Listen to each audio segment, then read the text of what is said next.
네, 안녕하세요. 저는 한국철도기술연구원의 김민경입니다. 제가 강의 드릴 내용으로는 GIS를 이용한 환경 데이터 분석 기법이라는 주제로 말씀드리고자 합니다. 강의 드릴 내용으로는 다음과 같은 순으로 말씀을 드리도록 하겠습니다. 우선 첫 번째로는 GIS 기반의 공간 분석 이해입니다. 네, GIS를 처음 접해보시는 분들도 계실 텐데요. GIS라는 것은 Geographic Information System의 약자입니다. 이런 GIS라는 그런 기법을 활용하여 다양한 그런 공간 데이터들에 대해서 저희가 합리적인 의사결정을 하는 데 있어서 이러한 해법을 제시하는 하나의 시스템으로 저희가 GIS를 활용하고 있습니다. 이 부분에 대해서는 저희가 GIS 모델링이라는 용어로 사용하고 있습니다. 그리고 GIS라는 것에 대해서 저희는 이제 공간 데이터와 속성 데이터로 구분이 됩니다. 우선 공간 데이터의 경우에는 다음 앞에 보이시는 표와 같이 점과 선, 면으로 구성되어 있는 벡터 데이터와 픽셀, 즉 셀로 구성되어 있는 레스터 데이터로 구분이 됩니다. 앞에 보이시는 다음과 같은 그림에서 벡터 데이터와 레스터 데이터를 확연하게 구분을 하실 수 있을 것이라고 생각이 됩니다. 벡터 데이터라고 하는 것은 하나의 자연 현상에 대해서 있는 그대로의 모습을 쉐이프 파일로 표현한다라고 보실 때, 레스터 데이터는 저희가 앞에 보이시는 그림과 같이 이러한 다양한 자연 현상에 대한 데이터들을 픽셀 단위로 하여 저희가 그 픽셀에 값을 부여하여 가중치를 주는 그러한 하나의 데이터라고 보시면 될 것 같습니다. 이 부분에 대해서는 뒤에 가서 좀 자세히 보실 수 있을 것이라고 생각이 됩니다. 네, 저희가 이제 GIS를 표현을 하는 데 있어서 단순히 이러한 공간 자료를 1차적으로 시각화하는 방법이 있고요. 아니면 이러한 그런 자료들에 대해서 공간 분석을 추가적으로 하여 2차 가공을 통한 시각화하는 방법도 있습니다. 그 아래에 보시는 그 다양한 분석 지도들이 1차, 2차, 3차 가공에 따라서 시각화한 자료라고 보시면 될 것 같습니다. 지금 앞에 보이시는 이러한 그 하나의 데이터들은 저희가 인구 밀도와 같은 이런 수치들을 이렇게 급간으로 구분을 하여 색상으로 시각화하여 나타낸 하나의 공간 정보라고 보시면 될 것 같습니다. 지금 다음과 같이 보이시는 부분들은 저희가 심볼의 색상이라든지 크기로 시각화하여 있는 그런 지도를 보실 수 있는데요. 저희가 그 나타내고자 하는 주제라든지 목적에 따라서 다음과 같은 다양한 형태의 지도로 구분을 해주실 수 있다라고 보시면 될 것 같습니다.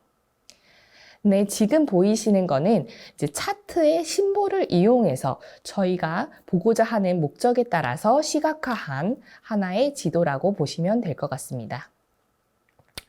네, 이번에 보여드리는 것은 저희가 그 인구 이동이라는 것을 하나의 공간 정보 위에다 시각화하기 위하여 이런 화살표라든지 아니면 굵기, 이 부분을 이제 차별화하여 시각화한 하나의 지도라고 보시면 좋을 것 같습니다.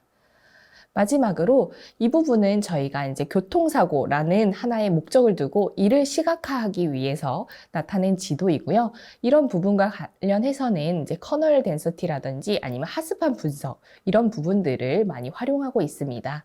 그래서 이 부분과 관련해서는 지금 앞에 보셨던 지도뿐만 아니라 다음과 같은 이런 색상 구분이라든지 그리고 저희가 보고자 하는 그런 하스판 분석을 한 대표도를 보여드리고요. 이건 하나의 예시이기 때문에 저희가 GIS로 이러한 그 다양한 환경 문제에 대해서 어떤 식으로 데이터화할 수 있는지 여부를 좀 보여드리려고 제가 자료에 가져왔습니다. 네, 두 번째입니다. 저희는 이제 오픈소스로서 QGIS라는 부분에 대해서 말씀을 드리고자 합니다. 일반적으로 저희가 오픈소스라고 하는 것은 단순히 이제 공짜를 의미하는 것이 아니라 사용자가 소스 코드에 접근을 하고 프로그램을 사용, 그리고 수정, 재배포할 수 있는 이러한 자유를 의미하는 것이라고 봐주시면 좋을 것 같습니다. 그래서 저희가 공간 정보를 나타내기 위한 소프트웨어로 오픈소스 프로그램도 있고 상용 프로그램도 있습니다. 그 중에 저희는 이제 QGIS라고 하여 이제 오픈 소스 소프트웨어를 활용하는 방법에 대해서 설명을 드리고자 합니다. 네, 이 부분은 제가 앞서서 말씀드렸던 이제 오픈소스와 이제 상용 프로그램 두 가지를 좀 구분을 해 두었는데요. 약간의 기능적인 차이는 있지만 저희가 나타내고자 하는 공간 데이터를 표출하는 데 있어서는 이 두 가지 소프트웨어를 사용할 수 있다라는 점을 좀 보여드리려고 가져와 보았습니다. 네, 이 부분은 이제 QGIS에 대해서 저희가 처음 달아보시는 분들도 있기 때문에 이러한 그 소프트웨어에 대해서 어떻게 가져와서 어떻게 활용할지 여부에 대해서 좀 설명을 드리고자 합니다. 지금 앞에 보이시는 홈페이지를 클릭하시게 되면 앞에 보이시는 그림과 같이 이런 홈페이지가 뜹니다. 그럼 저희는 이거를 클릭을 한 이후에 저희가 가지고 있는 사용자가 가지고 있는 운영 체제에 맞춰서 저희가 버전을 선택할 수 있습니다. 저의 경우에는 이제 우선 빨간색 표로 보이시는 이 3.26 버전을 다운받는 방법으로 좀 설명을 드리고자 하는데요. 이 두 가지 버전을 둘 다 사용하실 수 있습니다. 이 프로그램에 대해서 저희가 다운을 받은 이후에 다음과 같이 보이시는 이러한 그 사이트가 나오게 되면 이 부분을 넥스트 버튼을 누르시고 설치를 진행하게 됩니다. 앞에 보셨던 다른 버전도 같은 동일한 그 노트북이라든지 아니면 데스크탑에 설치를 하는 것도 가능합니다. 그래서 두 가지 버전을 동시에 사용하실 수도 있다라는 점을 설명을 드리겠습니다. 네, 우선 앞에서 말씀드렸던 이 프로그램을 설치하게 될 경우에는 이 시작 프로그램에 다음과 같은 부분이 이제 표출이 되게 됩니다. 그러면 저희는 이제 하나하나에 대해서 좀 설명을 드리고 넘어가려고 하는데요. 여기서 이제 GRASS라는 것은 Geographic Resource Analysis Support System의 약자이고요. 이 다음에 보여주시는 이 OSGO4W 셀이라는 것은 이 오픈소스 GIS 프로젝트에 사용하는 윈도우 활용 셀이라고 보시면 될 것 같습니다. 그리고 제가 빨간색으로 이렇게 네모 박스 해둔 부분이 실제적으로 저희가 활용을 할 때 클릭을 하시면 되는 프로그램이고요. 그 밑에 보이시는 부분은 GRASS 기반의 공간 분석 시에 실행하는 프로그램이라고 보시면 될 것 같습니다. 그리고 SAGA라고 되어 있는 부분이 있는데요. 이 부분은 System for Automated Geoscientific Analysis의 약자라고 보시면 될 것 같고요. 저희가 이 부분을 보여드리는 이유는 실제로 QGIS를 설치하고 나서 어떤 부분을 클릭해서 저희가 활용을 할지 여부를 말씀드리고자 하는 부분입니다. 네, 실제로 QGIS 프로그램을 실행을 하시게 될 경우에는 시작 버튼에서 다음과 같은 플로우 차트로 클릭을 하셔도 되고요. 아니면 바탕화면에 있는 QGIS 폴더에서 다음과 같은 아이콘을 더블 클릭하면 실행을 하실 수 있습니다. 이 부분을 제가 설명을 드리는 이유는 QGIS를 처음 다뤄보시는 분들도 반드시 있으실 거라고 생각이 들기 때문에 이 부분에 대해서 처음부터 좀 설명을 드리고자 합니다. 그러면 저희 화면에 보이시는 이러한 화면들이 초기 화면으로 나타나게 되고요. 다음 페이지에서 이 화면에 대한 구성을 좀 설명을 드리겠습니다. 지금 제가 앞에 가져온 이 그림은 실제로 레이어 층들을 좀 보여드린 그림이기 때문에 지금 다음과 같은 지도가 떠 있지만 실제로 처음 이 부분을 클릭하시게 되면 이 캔버스 화면에는 흰색으로 아무것도 없는 창으로 뜨게 됩니다. 그러면 제가 이 창에 대해서 처음부터 하나씩 설명을 드리면 가장 첫 줄에 있는 것이 메뉴바라고 생각하시면 됩니다. 그리고 바로 밑에가 이러한 툴바라고 하여 다양한 저희가 활용하고자 하는 다양한 도구들의 모임이라고 보시면 좋을 것 같고요. 이 왼쪽 부분을 보이시면 그 왼쪽 부분 하단에 볼 수 있는 것들이 이제 다 저희가 이 QGIS에서 보여주고자 하는 레이어들의 그러한 결과들을 보여주는 하나의 창이라고 보시면 좋을 것 같습니다. 그리고 오른쪽에 보이시는 툴박스가 저희가 활용할 수 있는 다양한 주요 프로세싱에 대한 툴박스들이라고 보시면 좋을 것 같고요. 가운데에 있는 부분들이 저희가 결국에는 표출하고자 하는 하나의 지도라고 보시면 좋을 것 같습니다. 그리고 가장 밑에 보이시는 상태 표시줄은 저희가 다양한 이런 주요 프로세싱을 할 때 그러한 부분들에 대해서 좌표가 어떤 좌표인지 이런 부분들을 보여주는 부분이라고 보시면 좋을 것 같습니다. 네, 그러면 저희가 이런 패널이라든지 이런 도구들을 가져올 때 어떤 식으로 가져오는지 여부를 좀 말씀을 드리면 다음과 같이 이제 원하는 기능을 이제 체크를 하여 구성들을 변경할 수가 있습니다. 그래서 오른쪽에 보는 툴박스도 원하는 부분에 따라서 이제 삭제할 수도 있고 아니면 보여줄 수도 있습니다. 그리고 왼쪽에 보이는 그러한 패널들도 원하는 기능들을 저희가 표출할 수도 있고 삭제를 해볼 수도 있습니다. 네, 플러그인 설치 부분인데요. 플러그인이라는 부분이 조금 생소하실 텐데 플러그인이라는 것은 저희가 나타내고자 하는 그런 공간 정보들에 대해서 밑바탕, 배경의 지도를 저희가 가져오는 그런 하나의 기능이라고 보시면 가장 쉬울 것 같습니다. 여기서 TMS for Korea를 설치하라 라고 제가 말씀을 드리고 싶은데요. 이것은 저희가 세계 지도를 가져올 수도 있지만 저희가 한국에서 주로 활용을 많이 하고 있는 그런 지도들을 배경 지도로 사용할 수 있도록 플러그인을 설치하는 하나의 방법이라고 보시면 좋을 것 같습니다. 저희가 대표적으로 뭐 네이버 지도라든지 아니면 카카오 지도 아니면 요즘에 3차원 데이터들을 많이 보유하고 있는 V월드 이런 오픈 플랫폼 지도들을 가져올 수가 있습니다. 이 부분에 대해서 설치를 할 때는 그 앞에 보이시는 방법과 같이 진행을 해주시면 좋을 것 같습니다. 저희가 반드시 저희가 어느 공간 데이터를 표출하기 위해서는 반드시 밑바탕으로 배경 지도를 반드시 깔아 주어야지 저희가 그 데이터 웹 기반으로 했을 때 저희가 이 웹 기반으로 어떤 데이터를 보여주는지를 보여줄 수 있다라고 보시면 좋을 것 같습니다. 네, 지금 앞에 보이시는 것은 TMS for Korea를 설치했던 하나의 결과물이고요. 이렇게 설치를 했을 때는 다음과 같이 클릭을 하셔서 본인이 원하시는 그러한 지도를 보여줄 수 있다라고 보시면 좋을 것 같습니다. 네, 그리고 또 구글맵을 추가하는 방법인데요. 구글맵 관련된 그 URL 주소는 아래 보시는 주소를 활용해 주시면 좋을 것 같고요. 이 부분을 추가할 때는 앞에 보이시는 그러한 방법에 따라서 설정을 해주시면 저희가 원하는 그런 맵을 추가할 수 있는 기능을 가지고 있습니다. 네, 그리고 GIS를 설명드릴 때 있어서 좌표계는 매우 중요한 부분입니다.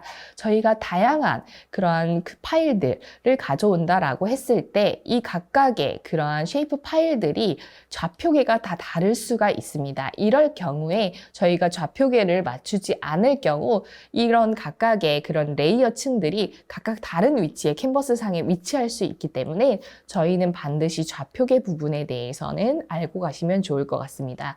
좌표계는 크게 베셀 좌표계와 GRS 좌표계, WGS 좌표계 이렇게 구분을 할 수 있는데요. 이런 베셀 좌표계 같은 경우는 주로 이제 독일이라든지 한국, 일본, 중국 등에서 사용을 하고 있는 좌표계라고 보시면 좋을 것 같고요. GRS 좌표계의 경우에는 국제측지학협회와 지구물리학연합에서 채택한 하나의 좌표계라고 보시면 좋을 것 같습니다. 그리고 WGS 좌표계의 경우에는 미 국방성이 GPS 위성 측량 및 군 관련된 목적으로 구축한 하나의 좌표계라고 보시면 좋을 것 같습니다. 이 좌표에 대한 설명은 뒤에서도 다시 한번 드릴 예정이기 때문에 넘어가도록 하겠습니다.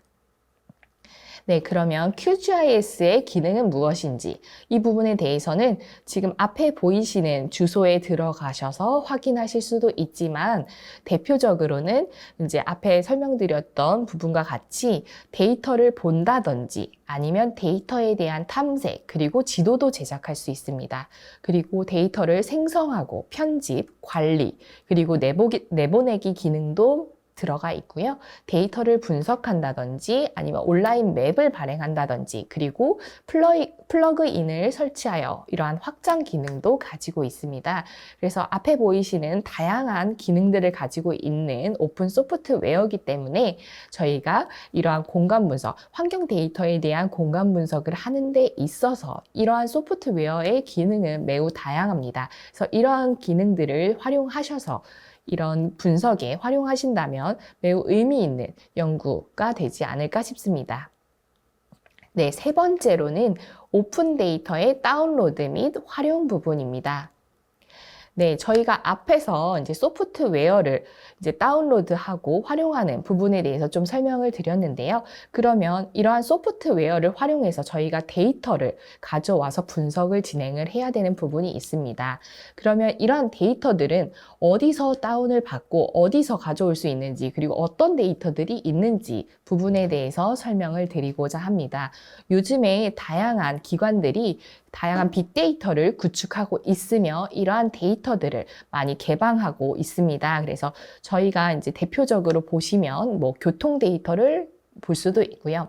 아니면 시설물 관리, 아니면 재난안전, 토지, 그리고 뭐 다양한 시민 서비스, 그리고 인구, 그리고 저희가 환경 데이터도 정말 많은 기관에서 구축을 하고 있고 계속적으로 고도화하고 있는 추세입니다. 그래서 이런 다양한 데이터들에 대해서 저희가 가져와서 어떻게 활용할지 여부를 이 장에서는 좀 설명을 드리고자 합니다.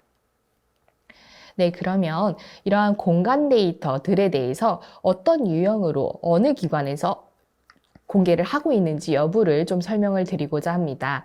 공간 데이터는 제가 앞서서 설명드렸다시피 벡터 데이터와 레스터 데이터 두 개로 구분을 할 수 있다라고 말씀을 드렸는데요. 여기서 보시면 행정안전부에서는 이제 도로명 주소라든지 도로나 건물에 대한 정보를 제공하고 있습니다. 그리고 통계청에서는 이제 통계 데이터들에 대해서 이제 벡터 형태, 쉐이프 파일의 형태로 제공을 하고 있고요. 한국교통연구원은 교통DB라는 사이트를 구축하여 여기서 도로망, 철도망, 그리고 교통 네트워크에 대한 데이터들에 대해서 자료를 제공하고 있습니다. 그리고 산림청에서는 뭐 임상도라든지 산사태 위험 등급도 그리고 이와 같은 부분에 대해서 제시를 하고 있고요. 문화재청에서는 문화재에 대한 정보들, 그리고 기상청에서는 기상 관측 자료, 그리고 환경부에서는 토지 피복 지도라든지 아니면 생태자연도, 국토환경성 평가 지도와 같은 이런 자료들을 제공하고 있습니다. 그리고 레스터 파일의 경우에는 제가 앞서서 셀의 형태로 제공을 하고 있다라고 말씀을 드렸는데요.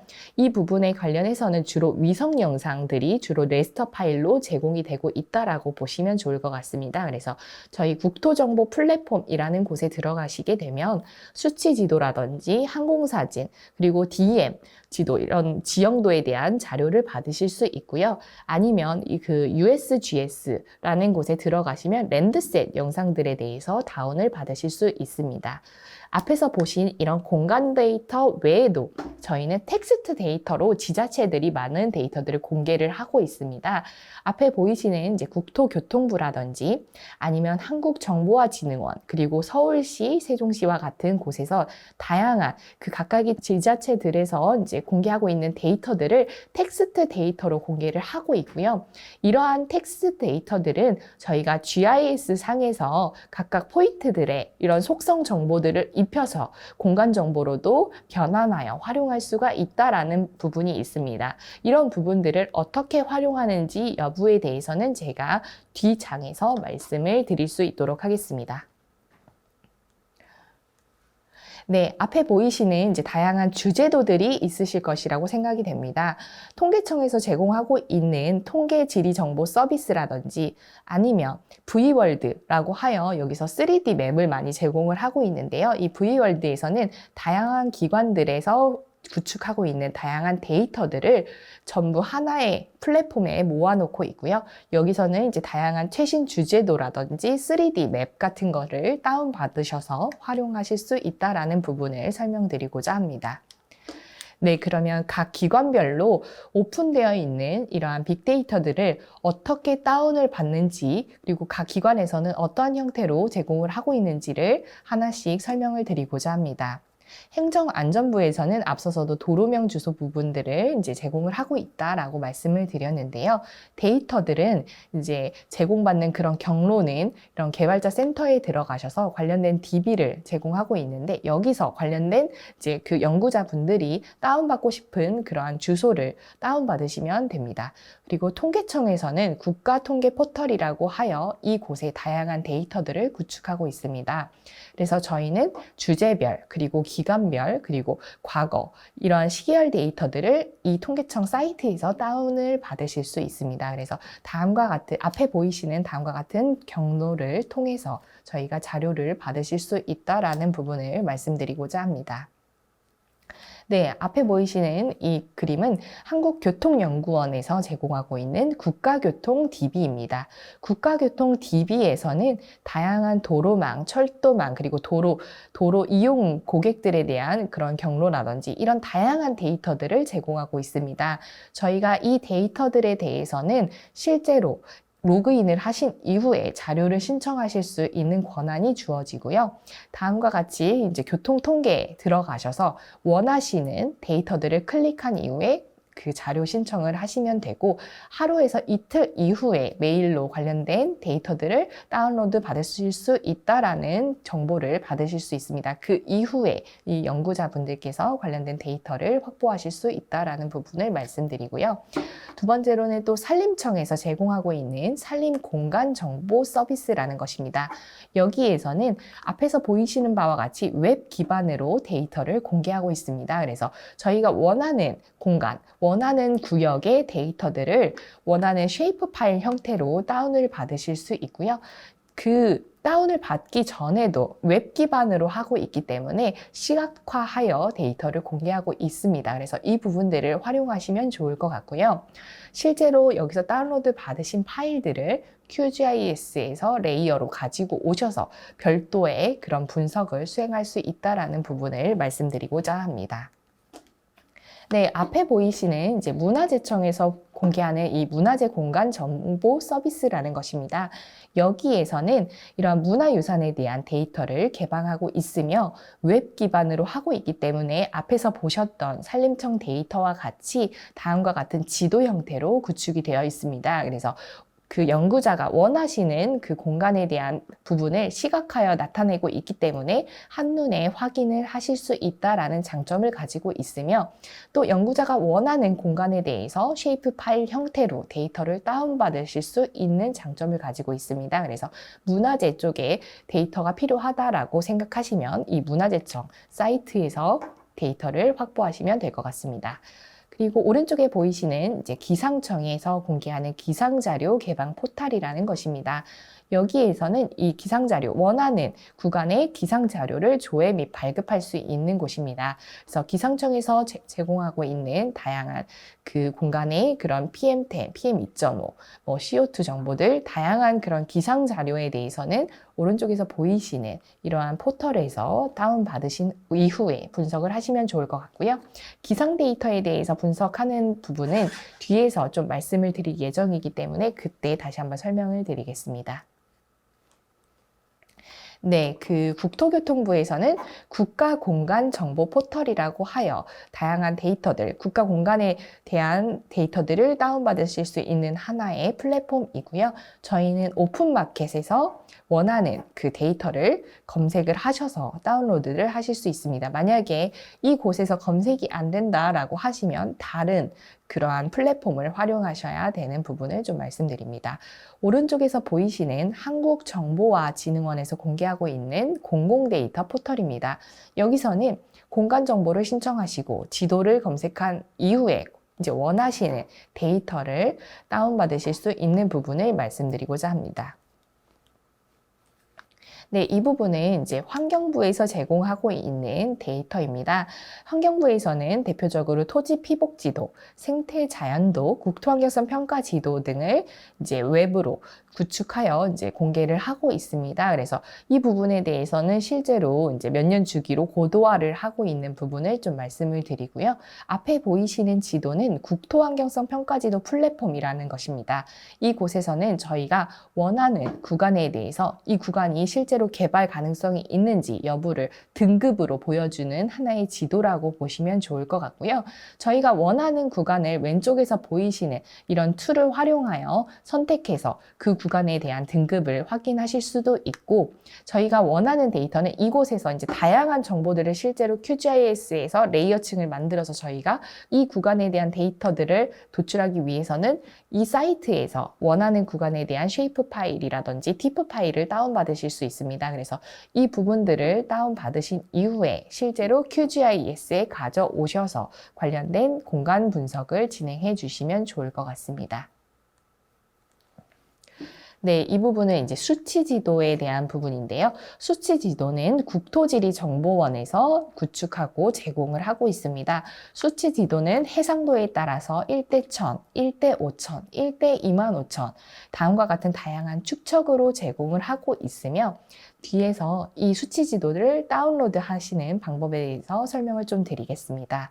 국토정보 플랫폼이라는 곳에 들어가셔서 국토정보 맵을 검색하신 이후에 원하시는 그 지역에 대해서 검색을 하실 수 있습니다.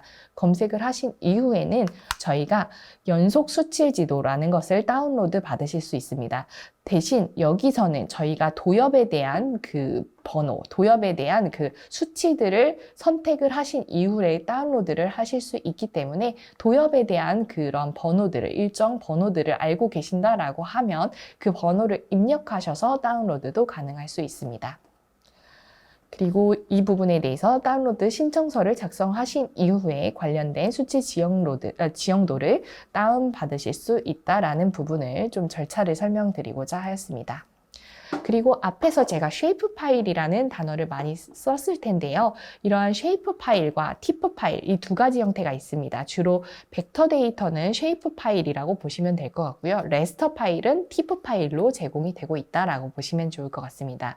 이 두 데이터 간에는 서로 변환하는 과정이 QGIS에서 가능한 하나의 기능으로 포함이 되어 있습니다. 그리고 저희가 하나의 이제 앞에서 보셨던 다양한 기관 플랫폼에서 파일을 다운받으신다라고 했을 때 앞에 보이시는 바와 같이 다양한 정보들이 제공이 됩니다. 여기 앞에서 보이시는 그 빨간색 부분은 반드시 필요한 필수 요소입니다. 보시면 속성 정보, 공간 정보, 그리고 공간 정보에 대한 색인 이 부분에 대한 값들이 없다, 다운로드를 받지 못했다라고 하시면 QGIS에서는 관련된 데이터를 활용하실 수가 없습니다. 그래서 반드시 빨간색으로 되어 있는 부분들이 다운로드가 됐는지 여부를 확인해 주시고요. 여기서 보시면 제가 앞에 좌표 얘기도 말씀을 드렸는데요. 좌표 체계에 대한 정보 부분들이 누락되어 있는 일부 정보들이 있습니다. 그때는 저희가 그런 값들, 공간 정보 값에다가 좌표에 대해서 저희가 속성을 부여해주는 부분들에 대해서 뒤에서 설명을 드릴 텐데요. 이 부분이 빠져 있다라고 하더라도 저희가 좌표 값을 입력하여 하나의 그런 프로젝트 파일을 만드실 수 있고요. 그러나 이 좌표 값이 입력되어 있는 것은 앞에 보이시는 파란색 박스로 되어 있는 바와 같이 PRJ라는 파일이 있을 경우에는 그 공간 정보의 경우에는 좌표가 입력되어 있는 공간 정보다라고 보시면 좋을 것 같습니다.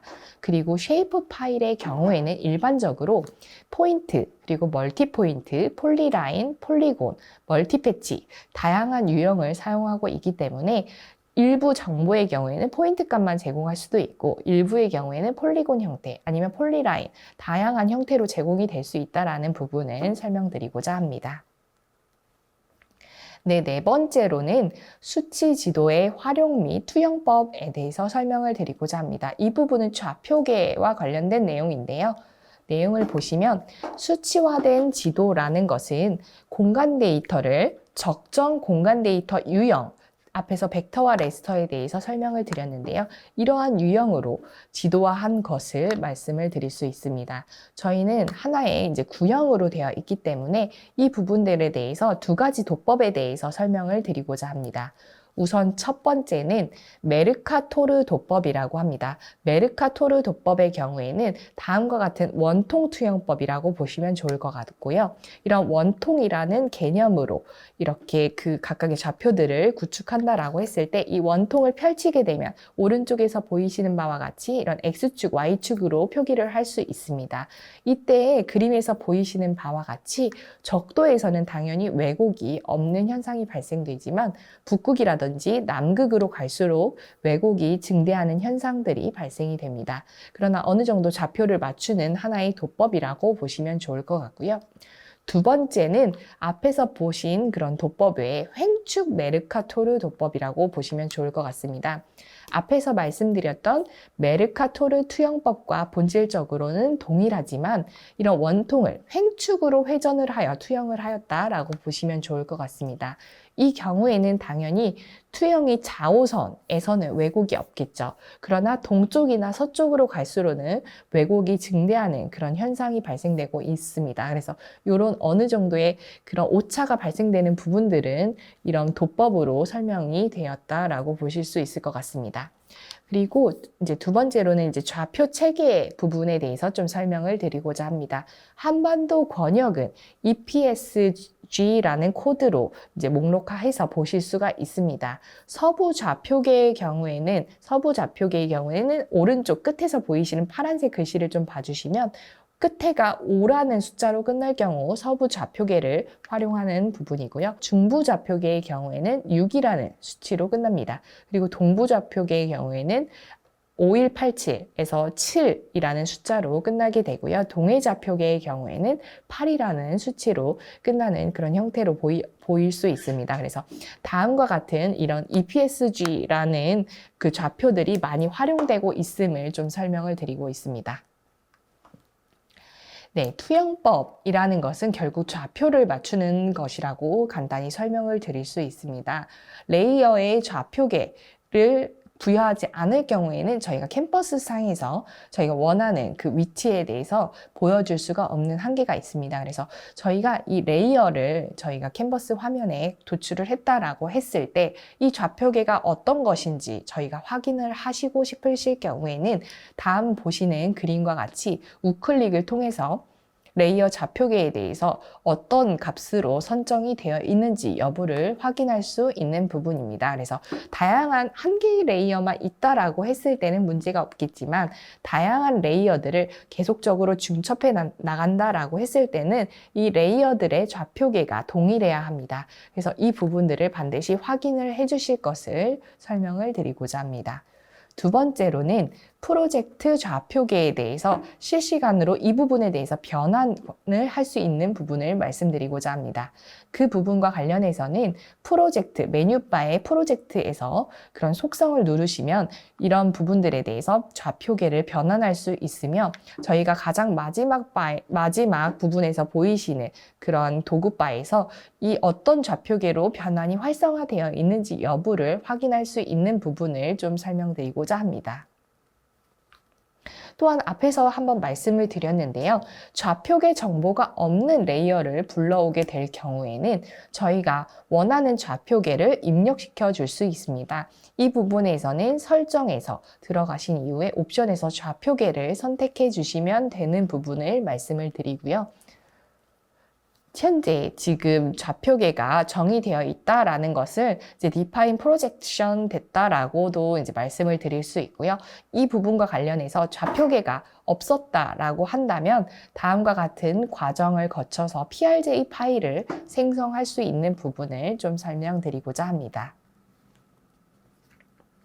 네, 그러면 수치 지도를 활용하는 것과 관련해서 다음과 같은 지오메트리 부분을 계산하는 부분도 매우 중요합니다. 제가 앞에서 말씀드렸을 때 공간 정보에는 다양한 그런 공간 정보들도 입력이 되어 있지만 속성 정보들도 입력이 되어 있다라고 보시면 좋을 것 같습니다. 하나의 지도가 시각화되기 위해서는 하나의 그런 좌표계도 있지만 실제로 그 공간 데이터 안에 다양한 속성 데이터들을 확인할 수 있어야 되는데요.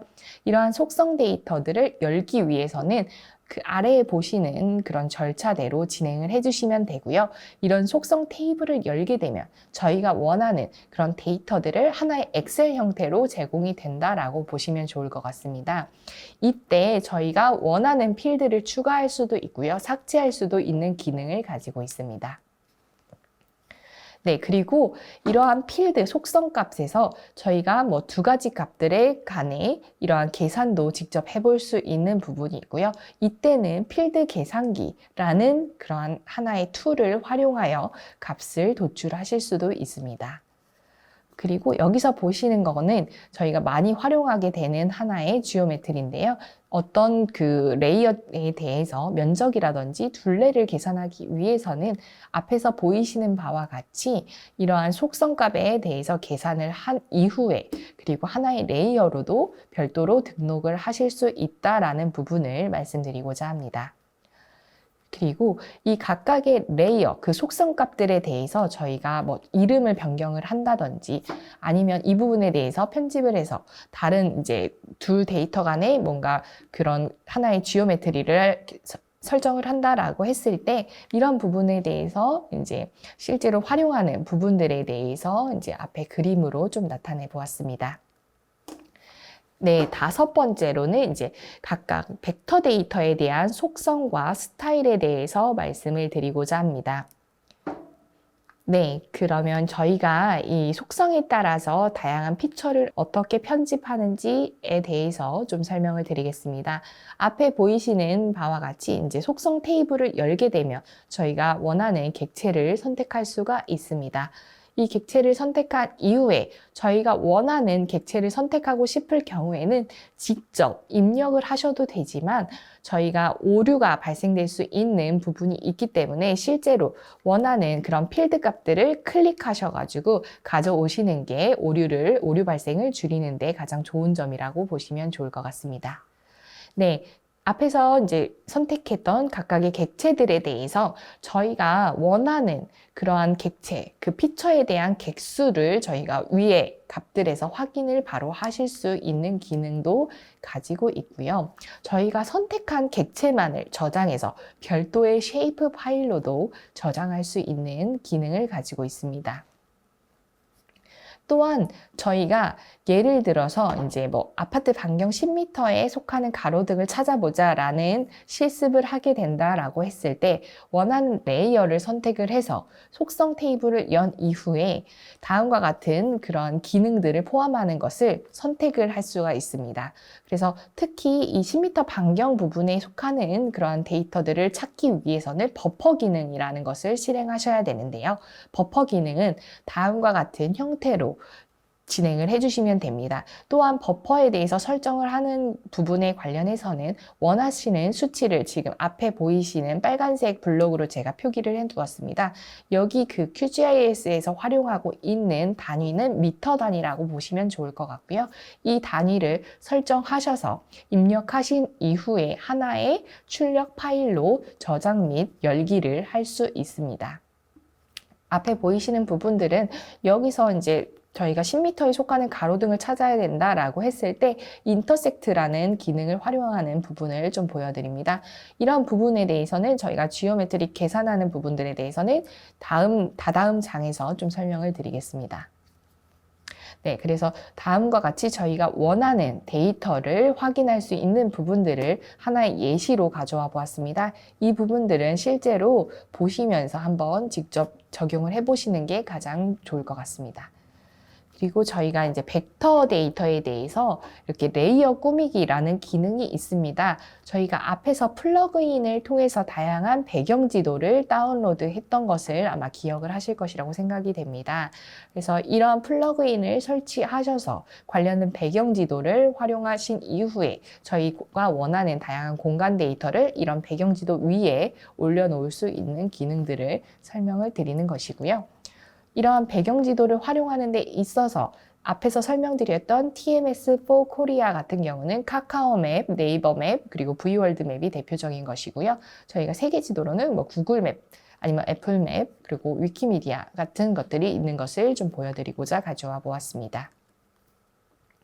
그리고 저희가 플러그인을 설치하여 배경 지도를 가져오려고 했는데 이게 안 보일 경우가 있습니다. 그럴 경우에는 지금 앞에서 보이는 부분과 같이 메뉴 또는 툴바에서 체크를 하셔서 확인하실 수 있습니다. 그리고 지금 앞에 보이시는 하나의 사례들은 저희가 원하는 그런 레이어층을 배경지도 위에서 보여주는 하나의 데이터를 예시로 보여드리는 것이고요. 또한 이러한 벡터 데이터들에 대해서 레이어에 대한 스타일링을 설정하기 위해서는 다음과 같이 마우스 우클릭을 통해서 속성 그리고 기호에 대한 부분을 선택하신 이후에 관련돼서 채우기 기능이라든지 크기 그리고 위치, 모양을 변경하실 수 있습니다. 네, 그리고 또 다른 하나의 기능으로는 저희가 원하는 구간에 대해서 이런 라벨을 추가하실 수 있는 부분을 말씀을 드리고요. 네, 이 부분에 대해서 이제 저희가 뭐 예를 들어서 아파트 부분을 가져와 보았다라고 했을 때 이 부분에 대한 층수를 넣고 싶다라고 할 경우에는 다음과 같은 형태로 이런 절차를 프로세스를 진행하셔서 원하는 데이터를 추가해 주실 수 있는 부분을 설명드리고자 합니다. 저희가 데이터들에서는 이제 정성 데이터와 정량 데이터 두 개로 크게 구분을 할 수 있는데요. 정성 데이터를 공간상에서 시각화하는 방법과 정량 데이터를 공간상에서 시각화하는 방법들이 다 QGIS에서 가능합니다.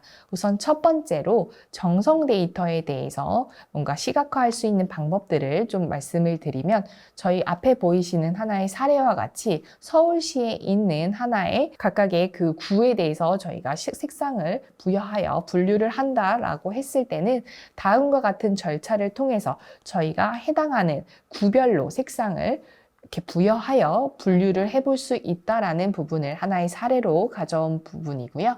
정량 데이터에 대해서 공간을 시각화한다라는 부분에 대해서는 저희가 값이 부여되어 있기 때문에 급간에 따라서 색상을 부여하여 각각에 대해서 단계를 구분할 수 있습니다. 그래서 이렇게 앞에 보이시는 부분과 같은 지도 형태로 하여 정량 데이터들에 대해서 시각화할 수 있는 부분들을 좀 설명을 드렸습니다.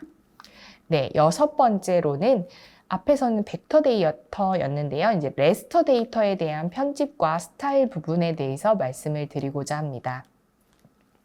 네, 레스터 데이터라는 것은 이러한 지도를 크게 확대해 본다라고 했을 때는 그리드 형태, 즉 셀의 형태로 이루어진 것을 보실 수 있습니다.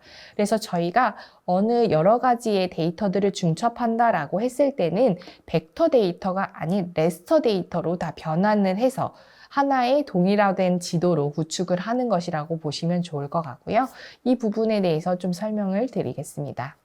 네, 레스터 데이터의 경우에는 다음과 같이 이제 하나의 그런 사례들을 좀 가져와 보았는데요. 다음과 같은 형태로 속성에서 투명도를 선택한다거나 아니면 속성에서 심볼을 선택하셔서 이러한 램프를 선택한 이후에 분류를 해보실 수 있는 그러한 스타일링 기능이 있다는 것을 보여드리고요. 이렇게 저희가 시각화해서 어떠한 데이터들을 한눈에 보여주기 위한 그런 하나의 작업이라고 봐주시면 좋을 것 같습니다. 네, 그리고 구역에 대한 통계 부분인데요. 저희가 이런 하나의 레이어를 가지고 왔다라고 했을 때 저희가 그런 개수라든지 합 선택을 하셔서 하나의 데이터로 구분을 할 수 있다는 부분을 하나의 사례로 가져왔습니다. 그래서 다음과 같이 속성 데이터에서 저희가 그러한 레스터 데이터들에 대한 하나의 그런 값들을 입력해서 별도의 컬럼으로 추가할 수 있는 것을 보여드리려고 가져와 보았습니다. 네, 그래서 저희가 원하는 그런 데이터들을 선택해서 다음과 같이 구분한 하나의 단계 구분도를 제작할 수 있는 것을 좀 설명드리고자 합니다. 네, 그리고 레스터들은 계산기, 이제 벡터와는 좀 다르게 레스터는 계산기 기능이 좀 있는데요. 이런 레스터 계산기라는 기능을 통해서 저희가 동일한 지도상에서 다양한 기능들을 중첩했을 때 이들 간의 값을 계산할 수 있는 하나의 기능입니다. 이 기능은 매우 중요한 부분인데요. 제가 가져온 하나의 사례의 경우에는 해상도가 다른 이제 30이라는 30 by 30이라는 이러한 DEM 지도를 가져왔다라고 했을 때 이 레이어를 50 by 50으로 설정을 한 이후에 두 값들 간의 차이에 대해서 좀 보여주는 하나의 사례를 가져와 보았습니다. 이 부분과 관련해서는 레스터 계산기라는 그러한 프로그램을 통해서 저희가 이 결과값을 도출할 수 있습니다. 그래서 다음과 같은 형태로 계산기 기능을 클릭하셔가지고 활용하실 수 있고요. 이 부분도 동일하게 저희가 입력을 해서 쓰실 수도 있지만 이런 데이터들을 입력하는데 나오는 오류 값들이 있기 때문에 실제로 클릭을 하셔서 이러한 그런 레스터 계산기 기능을 활용해 주시면 좋을 것 같습니다. 앞에 보이시는 그림은 저희가 그 DM30이라는 것과 DM50이라는 것들 사이에 그런 차이점을 보여주는 하나의 지도 값을 가져와 보았는데요. 다음과 같이 이런 결과값들에 대해서 렌더링, 어쨌든 급간에 대해서 색상을 부여하여 다음과 같이 차이점에 대해서 하나의 시각화된 지도로 보여줄 수 있는 기능이 있다는 것을 설명드리고자 합니다. 네. 7번째로는 공간 분석 및 통계 처리입니다. 이 부분에서는 다양한 그런 지오 프로세싱에 대해서 설명을 드리고자 합니다. 이 지오 프로세싱이라는 것은 하나의 단일된 그런 하나의 데이터에서 이런 지오 프로세싱을 하여 새로운 A-라는 레이어를 생성할 수도 있고요. 두 번째로는 A라든지 B, C 다양한 레이어들, 복수의 데이터를 기반으로 하여 지오 프로세싱을 활용한 이후에 새로운 데이터를 생성할 수도 있는 기능을 가지고 있습니다. 이러한 지오 프로세싱에 대한 부분이 매우 중요한 이유가 이러한 모델링을 통해서 저희가 원하는 적지를 선택한다든지 이를 통해서 다양한 의사결정을 하고 예측과 대안평가를 할 수 있다는 장점을 가지고 있습니다. 그래서 지오 프로세싱을 잘 다루셔야지 새로운 데이터를 생성할 수 있는 부분이라고 보시면 좋을 것 같습니다. 네, 이러한 공간 연산 방법에 대해서 좀 설명을 드리면 첫 번째로 버퍼 기능, 앞에서도 한번 보셨을 텐데요. 저희가 원하는 그 피처 중심으로 해서 10m, 20m, 30m 다양한 거리만큼 생성할 수 있는 하나의 기능이고요.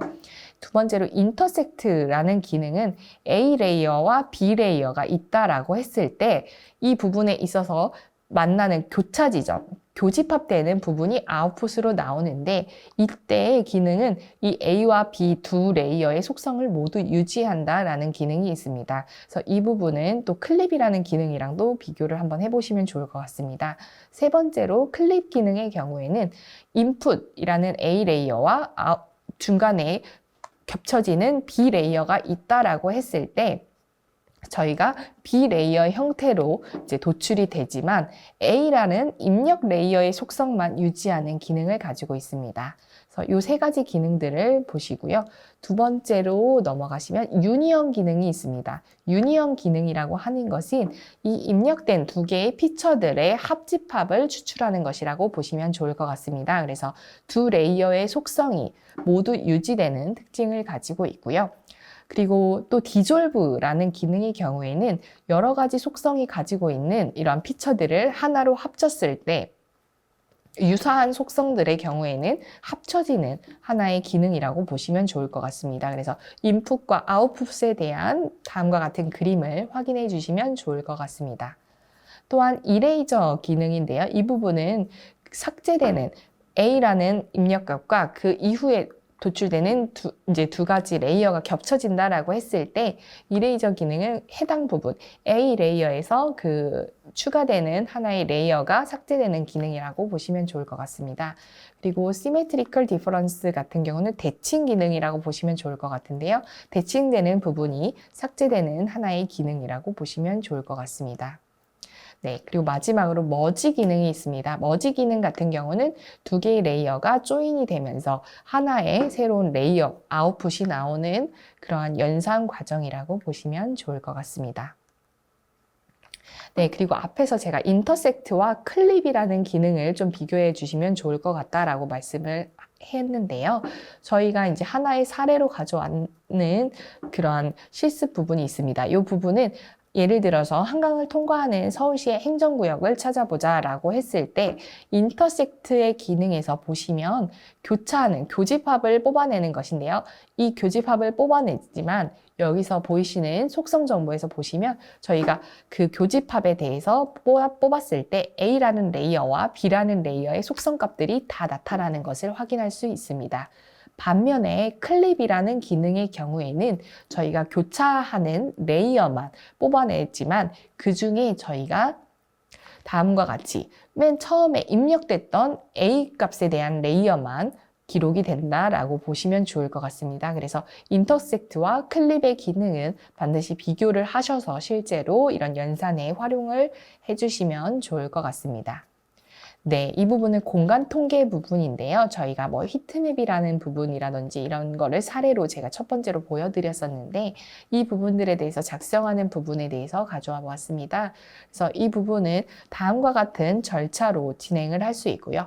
이러한 열지도를 저희가 스타일링 한다라고 했을 때 저희가 심볼에서 열지도를 선택을 하고 저희가 렌더링을 통해서 다음과 같은 해상도를 설정을 할 수 있습니다. 특히 해상도에 있어서는 최속이라는 건 해상도가 낮게 되고 최상으로 선택을 하게 될 경우에는 해상도가 높게 나타나는 이 차이를 보여주는 부분을 좀 설명을 드립니다.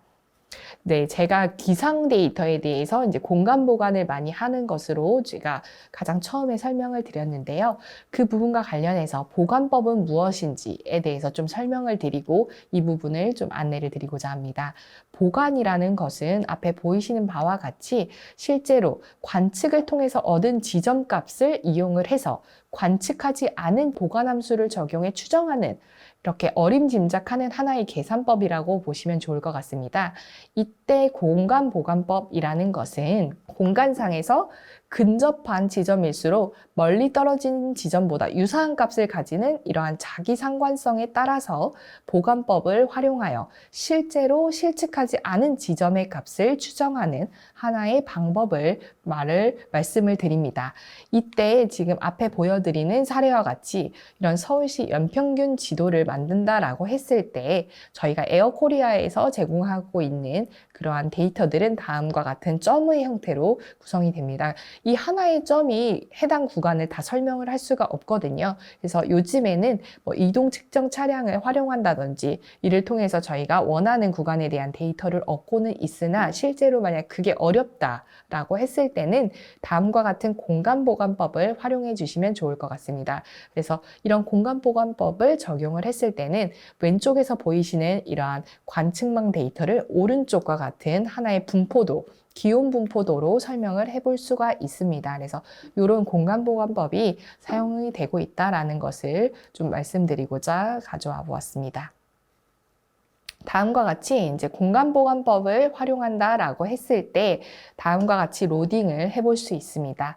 그래서 다음과 같이 공간처리 툴박스에서 인터폴레이션을 검색하시고 보관법 중에 원하는 보관법을 실행하신다라고 하였을 때 다음과 같이 이런 레스터 파일로 설정이 되고 이 결과는 다음과 같은 형태로 이렇게 지도화할 수 있습니다. 이러한 데이터 색상들은 저희가 이런 렌더링에 따라서 다양한 밴드로 표현을 해볼 수 있습니다.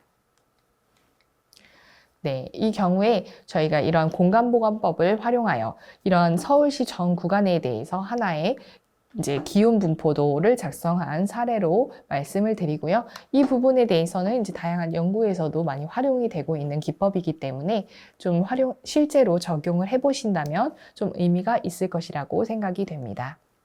네, 8번째로는 위성 영상의 전처리 및 영상 분류입니다.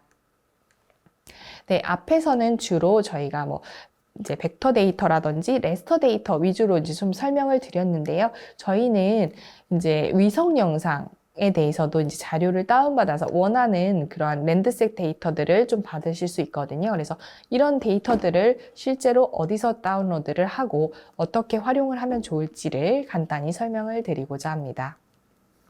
네, 위성 영상의 경우에는 다음과 같이 보이시는 TIFF 파일 형태로 제공이 되게 되어 있습니다. 그래서 다음과 같이 TIFF 파일을 가져와서 저희가 원하는 그러한 밴드 값으로 저희가 분류를 해볼 수가 있습니다. 랜드셋의 경우에는 다음과 같이 11개의 밴드가 있고요. 저희가 원하는 값들에 대해서 도출을 하고 싶다라고 할 때 원하는 밴드 값을 선택을 하면 그 밴드 값으로 색상을 구분하여 표출을 해보실 수가 있습니다. 그래서 다음과 같이 위성 영상을 조합하는 방법은 앞에서 보이시는 방법과 같이 설정을 하셔서 확인을 하실 수 있고요. 예를 들어서 위성 영상 중에 식생 지수를 구하고 싶다라고 했을 때 저희가 인공위성이나 이런 항공기로 관측을 하게 되는 이러한 다중 분광 영상 자료의 경우에는 각 파장대별로 독특한 특성을 나타내고 있음에 따라서 저희가 원하는 그런 정보를 추출할 수가 있습니다. 그래서 식생지수라는 것을 도출하고 싶다라고 했을 때는 이러한 가시광선과 근적외선 영역에서 이런 녹색 식물의 반사율 차이가 크게 나타나는 그런 특징을 이용해서 하나의 식생 상태를 얻어낼 수 있는 부분입니다. NDVI라고 저희는 지수화하고 있고요. 이 NDVI라는 그런 지수를 도출하기 위한 식은 앞에서 보이시는 빨간색 글씨를 활용해 주시면 좋을 것 같습니다. 그래서 이 부분을 다음과 같은 위성 영상을 통해서도 저희가 하나의 공간 정보를 만들 수 있다는 것을 설명드리고자 합니다. 네, 이 부분은 식생 지수를 구하는 부분인데요. 레스터로, 티프 파일의 경우는 레스터 파일이라고 제가 앞에서 말씀을 드렸습니다. 그래서 레스터 계산기라는 기능을 통해서 저희가 원하는 밴드를 선택하고 이에 따른 수식을 통해서 저희가 하나의 지도를 구축할 수 있다라는 부분을 말씀을 드리고요. 보통은 이런 위성 영상은 RGB 영상으로 좀 구축이 되어 있습니다. R은 레드를 의미하고 G는 그린 그리고 B는 블루입니다. 그래서 각각을 이렇게 세 가지 색상으로 나타내고 있는 하나의 영상이라고 보시면 좋을 것 같고요. 이 영상들에 대해서 밴드 값을 선택하여 저희가 원하는 그런 값들을 도출할 수 있는 부분을 좀 설명을 드리고자 합니다. 네, 앞에서 보여드렸던 그런 과정을 통해서 이런 색상 변경된 결과를 다음과 같이 확인을 하실 수 있고요. 네. 마지막으로 이제 9번째로 GIS 활용 사례에 대해서 좀 설명을 드리고자 합니다. 이 활용 사례를 설명드리면서 최근 GIS를 활용하고 최근에 4차 산업 기술인 드론 라이다라는 새로운 기술들을 적용한 사례들에 대해서 마지막으로 좀 설명을 드리고자 합니다. 실제로 GIS를 활용하여 다음과 같이 하나의 그러한 지자체에서 이러한 질병 지도를 구축한 하나의 사례를 보여드립니다. 이제 두 번째로는 이제 세계에서 이런 GIS라는 기법을 활용해서 이런 질병에 대한 관리를 하고 있는 다양한 사례들이 나타나고요. 세 번째로는 저희가 이제 환경부 과제로 생물학적 유해인자 환경감시 대응 플랫폼의 리빙랩 구축 및 운영이라는 5개년 과제를 하고 있는데 이때 저희가 생물학적 유해인자라는 것은 세균과 진균을 의미합니다. 그래서 이러한 세균과 진균의 경우에는 온도라든지 습도, 이와 같은 부분, 그러한 변수들이 매우 중요한 요소이기 때문에 이러한 세균, 진균에 대해서 현황 조사를 수행하고 이들에 미치는 온도, 습도와의 관계를 알아보기 위해서 이렇게 GIS라는 그런 시스템 소프트웨어를 활용하여 하나의 저희가 오른쪽에 보이시는 바와 같이 하나의 지도를 구축해서 시각화된 결과를 보여주는 그런 연구 사례도 있다라는 것을 보여드리고자 합니다. 네, 네 번째로는 제가 수행했던 하나의 연구 사례에서 좀 가져와 보았는데요. 앞에서 말씀드렸던 이제 드론이라는 것을, UAV는 드론이라는 것을 의미합니다. 그래서 이런 드론을 기반으로 해서 저희가 GIS를 활용해서 저희가 하나의 NDVI라는 그런 식생 지수를 표출한 하나의 데이터를 말씀을 드리고요. 네, 다섯 번째로는 저희가 이제 대기질이라는 것을 측정할 때 있어서 실제로 가지 못하는 구간도 있고 워낙 넓은 구간을 측정해야 된다라는 것을 기반으로 할 때 드론에 스니퍼 포디라는 장비를 부착을 하여 저희가 미세먼지라든지 CO2 농도 그리고 뭐 낙스, 삭스 다양한 그런 데이터들을 확보할 수 있는 하나의 최근 기술입니다. 그래서 활용해서 저희가 대기질을 모니터링 할 수 있고 이 부분들을 다음 앞에서 보이시는 바와 같이 격자 형태로 하여 저희가 하나의 시각화된 지도를 구축할 수 있다라는 사례를 가져와 보았습니다. 네, 여섯 번째로는 아마 디지털 트윈이라는 용어를 아마 많이 들어보셨을 것이라고 생각이 됩니다. 그래서 이러한 하나의 도시에 대해서 디지털 트윈을 만드는 그런 연구들이 많이 진행이 되고 있으며 이 부분과 관련해서도 GIS는 많이 활용이 되고 있다라는 것을 좀 말씀드리고자 합니다. 네, 일곱 번째로는 이제 버추얼 싱가포르 프로젝트라는 사례를 가져와 보았습니다. 이 경우에는 싱가포르 전체 도시를 대상으로 하여 하나의 디지털 트윈을 구축을 하였고, 이때 디지털 트윈을 구축하는 데 있어서 GIS를 좀 활용했던 그런 사례들을 가져와 보았습니다. 네, 8번째로는 런던과 맨체스터, 이 영국의 하나의 사례를 가져와 보았는데요. 영국의 경우에는 이러한 바람길을 표출하고자 GIS를 활용했던 그런 사례가 있습니다. 그리고 9번째로는 버처 서울이라고 하여 실제로 저희가 디지털 트윈을 구축했던 19년부터 시작해서 이러한 부분을 구축했던 사례들을 좀 가져와 보았고, 실제로 서울시가 다음과 같은 디지털 트윈을 구축함에 있어서 이런 GIS 기능을 활용했다라고 보시면 좋을 것 같습니다. 네, 마지막으로 10번째로는 이러한 교통사고에 대한 분석을 할 때 하나의 측정 포인트에서 거리 간에 어떤 영향을 주는지 여부를 분석하는 데 있어서 GIS 분석 기법을 활용한 사례를 좀 보여드리고요. 네, 마지막으로 이제 드론을 활용한 대기질 모니터링이라는 부분에 대해서 설명을 드리고자 합니다. 이 강의를 들으시는 분들이 이제 주로 환경보건 쪽에서 공부를 하시는 학생분들이라고 알고 있습니다. 그래서 저희가 대기질 모니터링에 대한 그런 사례들을 마지막으로 설명을 드리고자 합니다. 네, 저희가 이제 4차 산업 시대라는 부분은 좀 많이 들어보셨을 것이라고 생각이 됩니다. 그래서 최근 이슈가 되고 있는 이런 4차 산업 기술로는 아마 무인 비행 장치, 드론이라는 용어로 사용이 많이 되고 있습니다. 그래서 무인 비행 장치라든지 라이다, 그리고 빅데이터, AI, IoT, 그리고 VR, AR, 뭐 이런 것들, 메타버스 이런 부분들이 많이 사용이 되고 있습니다. 이런 부분과 관련해서 실제로 드론은 정말 다양한 분야에서 활용이 되고 있습니다. 드론의 경우에는 이제 건설 분야, 환경 분야, 그리고 재난 방제, 측량, 농업, 그리고 시설물 유지 관리 이런 다양한 분야에서 이러한 드론의 역할이 매우 커지고 있습니다. 그래서 이런 드론을 활용해서 저희가 대기질을 모니터링하는 부분에 대해서 마지막으로 좀 설명을 드리고자 합니다. 제가 앞에서 잠깐 간략하게 좀 설명을 드린 바가 있는데요. 드론에 스니퍼 4D라는 장비를 부착을 해서 대기질을 측정하는 부분입니다. 실제로 여기서 보이시는, 왼쪽에 보이시는 이런 드론 장비는 회전익 드론이라고 하고 M300 아니면 M600과 같은 이런 좀 커다란 어느 정도 중량이 되는 그런 드론 장비에 스니퍼 4D를 부착할 수 있습니다. 스니퍼 4D의 경우에는 측정할 수 있는 항목이 대표적으로 PM10, PM2.5, PM1, 그리고 VOC, SO2, CO, NO2, 그리고 메탄, 황화수소 이런 다양한 부분들에 대해서 측정을 할 수 있고요. 이 부분에 대해서는 센서를 부착하는 그런 센서를 하나의 액세서리로 부착을 할 수 있는데요. 이런 부착하는 기능에 따라서 원하는 항목들을 측정을 해볼 수 있습니다. 그리고 드론에 스니퍼 4D를 부착하여 원하는 그러한 대상지를 구역을 설정한 이후에 바로 실시간으로 스니퍼 4D 매퍼라는 소프트웨어를 통해서 이러한 그 공기오염 물질에 대한 농도를 실시간으로 확인을 할 수 있습니다. 그래서 이러한 기능들을 통해서 저희가 대기질 측정을 할 수 있다는 부분을 보여드리고요. 여기서 도출된 결과는 저희가 GIS로도 가져와서 분석에 활용하실 수가 있습니다. 제가 앞에서 말씀드렸던 바와 같이 대기질의 경우에는 워낙 하나의 지자체라고 하더라도 구간마다 좀 어느 정도 공간이 떨어져 있는 관측망을 가지고 있기 때문에 저희가 원하는 해당 구간에 좀 촘촘한 그런 결과를 받기 위해서는 다음과 같은 이런 드론 등을 활용해 볼 수 있을 것이라고 생각이 됩니다.